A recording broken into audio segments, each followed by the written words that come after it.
NASA says moon mission could be delayed after discovering rocket fault. NASA may delay its mission to send astronauts to the moon for the first time in more than half a century after discovering a fault with its rocket. Artemis II has been due to blast off from Florida's Kennedy Space Center from as early as March.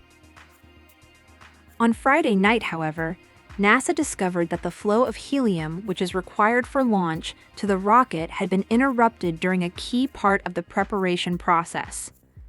A NASA spokesperson said, "This will almost assuredly impact the March launch window."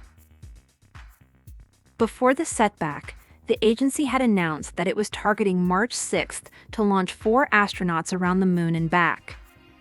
The crew includes 3 U.S. astronauts, Reed Wiseman, Victor Glover, and Christina Koch, and Canadian Jeremy Hansen.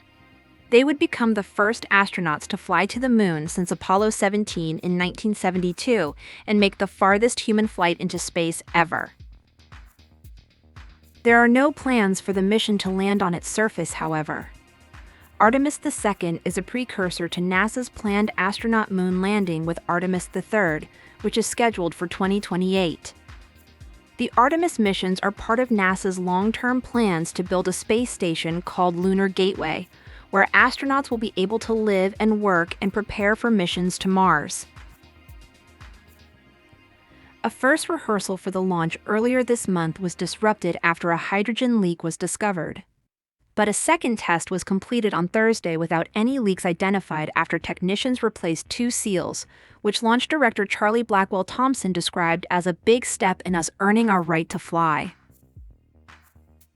When the 10-day mission is able to go ahead, it will see the crew testing life support, navigation, and communication systems to confirm everything operates as it should in deep space.